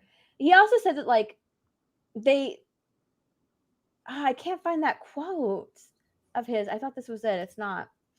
So he basically said that, like, yeah, we might have lacked diversity, but we pushed the boundaries. Like, we really just, we pushed the boundaries of television at that. We were like kind of pioneers of certain things, which is true. Like, they were one of the shows that I remember like ever seeing a drag queen in there. Like, they dealt with transgender. They had gay characters in that show. They had interracial relationships in that show. They dealt with a lot of things about relationships in that show. They had a lesbian wedding. Ross's wife was unhappy in their marriage, and why? It's because she was dealing with the fact that she was a lesbian and living a fake life, and so she got married, and now they co-parent their son. Like, they dealt with a lot of stuff on that show, and she's completely discounting the fact that Friends really pioneered a lot of things in television. But no, she's just focusing on two little things, like we weren't diverse and we used the wrong pronouns. I'm so sorry. Yeah. Which really discredits the show and what it really did for a lot of for television at that time, you know. And the fact that I'm wondering if later on, are you going to apologize for hiring a woman to play a transgender woman? Like, are you going to do that? Because the woman that they hired to play Chandler's mom, I mean, where are Chandler's you? dad was Kathleen Turner. Kathleen Turner. And the reason She's why, not a like, if he's gonna apologize to Kathleen Turner, because the reason why that she was hired is because of how of her low voice. Yeah. Yeah. So, like, there's so many things that she's just started now, right? There's so many things that she's started by even opening her mouth with this and having this conversation, because now she's like, well, I didn't know better. I didn't know I should have hired an actual drag queen to play Chandler's mom. Well, like, this is something that, like, Chandler deals with. He's never really dealt with the fact. That's why he makes so many jokes. It's like a point in the show that, you know, it's why he hates Thanksgiving, because that's when he found out about a lot of the things about his mom. And it's a point in the show in, like, I think season 7, I can't remember, when we finally see Chandler's mom, because Monica, like, really wants his dad to be there. And so in order to do that, he actually has to go to Vegas and see her. And he calls him, like, dad, you know, he calls his mom dad. And then later on, he finally calls him mom and sort of comes to terms with his mom and the way she's living her life. It's a point in the show. And by just taking, like, by just taking, like, the little thing, like, we forgot pronouns, you're completely dismissing that character growth in this great character of the show in dealing with that. So again, it is a conversation that was had in the show that was pushing boundaries and really setting a tone for other shows going forward. That you did. It's an accomplishment, something that other shows really weren't doing at the time. And having conversations and showing this in a show that's supposed to be a comedy, you know, and she's just like, I'm so sorry we didn't use the right pronouns for this character. It's not going to help. You created something that pushed the boundaries, and it was great. Don't apologize for it. It was years ago. Well, now that she has apologized, it's going to open, like, how many doors does she open for people to point out? She's going to have to apologize for more and more things, because she's just opened the door of apologies. Like, you know, she's just going to have to apologize over and over and over, because she's sort of set the tone for that. Well, if I'm going to apologize about using the wrong pronouns, I'm going to have to apologize for hiring Kathleen Turner, who is not a man, who is not a drag queen, who is not a transgender person at the time, you know? And she's saying, oh, I'm so tolerant and I've learned so much. And she's going to have to continue to apologize, because it's setting the tone. It's just setting the tone for more apologies to come. She should have just never have said anything. That's it. She should just never have said anything. You're never supposed to apologize. I don't care how guilty you think you feel. Deal with it on your own. Lethal, thank you very much. Prince Lethal for $2. Steph's boobs are CGI. Oh no. They're real and they're amazing. They're real and they're fabulous. Yes. Yeah, Trey. There's a lot of un-PC stuff in Friends. Yes, absolutely. There is. There really is. So I don't know why she apologized. She's an idiot. I want to end this stream on a joke. All right? We're going to end on a joke.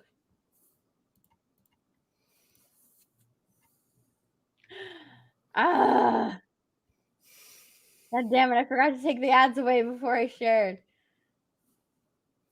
God. Twitter activists call for Umbrella Academy actor Elliot Page to replace Ezra Miller as the Flash. You know what? They're both really... One's a dude that thinks he's a girl. One's a girl that thinks she's a dude. So it's like, what's the difference? They're both fucked up. I like Trey's comment. Do it, Disney. Finalize the coffin. Yeah. Hammer in that last nail. Do it. I wanted to end on a joke. Fucking Elliot Page is the reason that Dan Vass got banned from Twitter. Not banned, suspended from Twitter. Well, because he dead named her? Yeah. Oh my god. He put out a tweet and he said, blah, blah, blah, Page, with an exclamation point. He says, I'm just testing something. Oh my god. Numerous Twitter activists, of course, Twitter activists, right, called for Umbrella Academy Ellen Page, who now claims to be a man and calls herself Elliot Page, to replace Ezra Miller as the Flash. I asked this question, like, shouldn't the trans community be upset at Ellen Page because she's not transitioning, she just identifies as a male. Yeah. The call for Page to replace Miller came amid Twitter banning psychologist Jordan Peterson,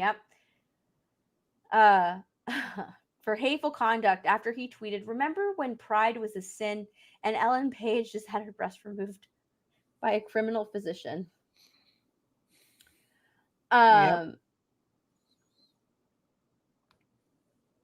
In response to this decision of the actress named Elliot Page, I am employing this awkward and impossible naming style because it's now apparently mandatory and probably doing it wrong, nonetheless. As you're doing it wrong is the whole point of what's being made mandatory, but also I'm trying to make a point. So he was banned, and so was Dave Rubin was banned. But now, like, Twitter wants her to, like, him to take the place of fucking God. Just want to take this moment to say Elliot Page would make a great Barry Allen in case there's ever a need to, cast a new Flash for whatever reason. Like, let's just call out Ezra Miller. Like, I'm sorry. Her face looks like a mile of unpaved road. Flash for whatever reason. Like, yeah. Say why. Say that why you need to replace the Flash. That picture is not the best. Her face looks like a mile of unpaved road. I feel like some people are fascinated. I feel like some people are just fan casting Elliot Page as the Flash because they like him and want to get rid of Ezra Miller. But I genuinely think he could pull it off. Elliot Page as the Flash would be so good. He's got the wit. He's a good actor. Also, what a blast to the trans community it would be. He's not trans. I see Elliot Page is being suggested as a replacement for Ezra Miller for the Flash. That's a pretty good choice, I think. I think they'd be great in the role. Stop fan casting Elliot Page as the Flash and start fan casting Elliot Page as Wolverine. The potential is there and I won't be told otherwise. Bruh. No. Oh my God. Oh no. Oh no. Could you imagine? That would just be a joke. I'm sorry. Wolverine is a beast. He's a beast. Jesus. Fan castings are hilarious. They're hilarious. I honestly, nah. I Hugh think Jackman is I think that's a Wolverine. troll, guys. I think that's a troll. Funny as hell, but I think that's a troll. But the other ones I are honestly don't think it's a troll. I really think that, like, yeah, they really think that. I think, hey, Wolverine. I really think that that's what would happen as Wolverine. Jeez. But yeah, I wanted to end on a joke because really, I don't want Ezra Miller as the Flash anymore. I think that we already have a Flash, right? We have a CW Flash in Grant Gustin. I think that he's a great Barry Allen. He's a good Flash. And it would be really easy to cross him over into the DCEU because Ezra Miller has already crossed over into the Arrowverse. So it'd be super easy to just bring him on board. Yeah. He's a good Barry Allen. He's a good Barry Allen. I think he would be great. But to replace Ezra Miller, like, just completely, and to replace him with Elliot Page, it would be just, it would be a joke. I'm sorry. It would be a joke. So yeah, I wanted to end on a funny note. End on a funny note.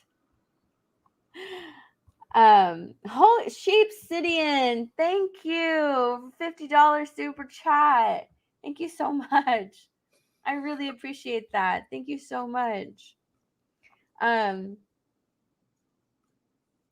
at the end. Thank you.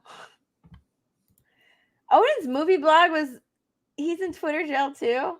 Did he do the same thing? Yeah, I did see that Ruben was back. I did see that.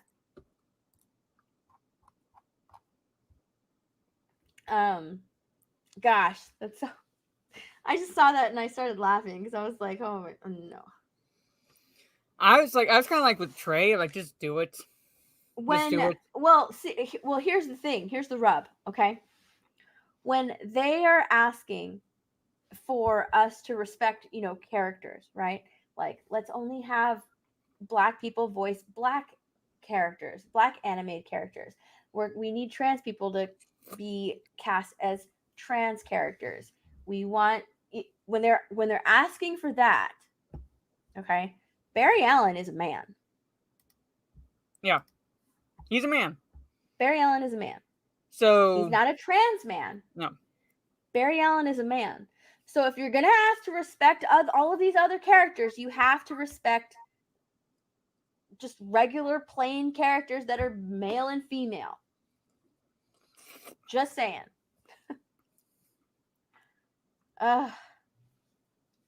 So, but they're not, because yes, Trey, he's a biological male. There's nothing in his storyline. There's nothing that is canon that says that he is a trans man. He's a man. He's a biological male.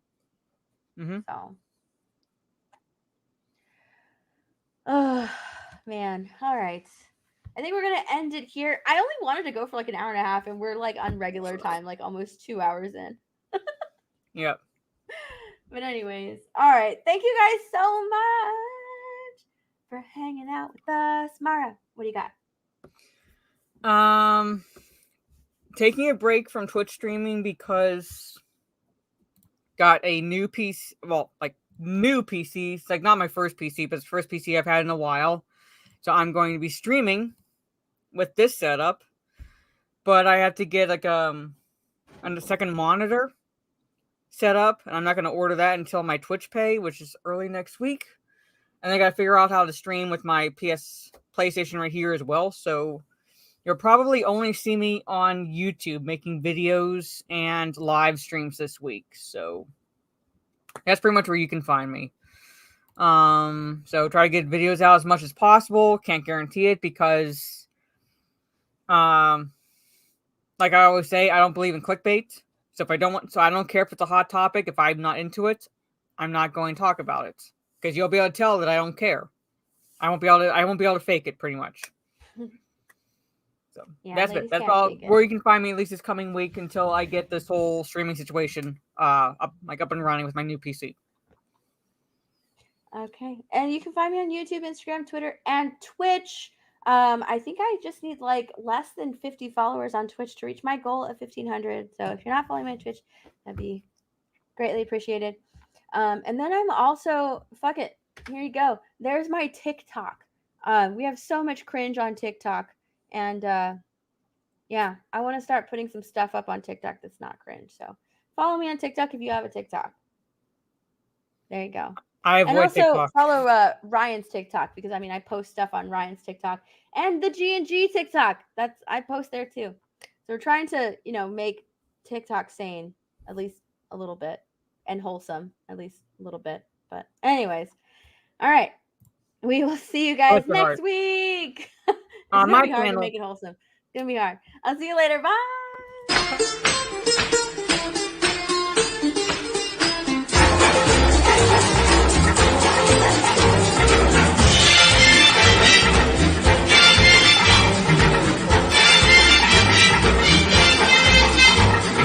Fuck you. Fuck you. Okay. Oh.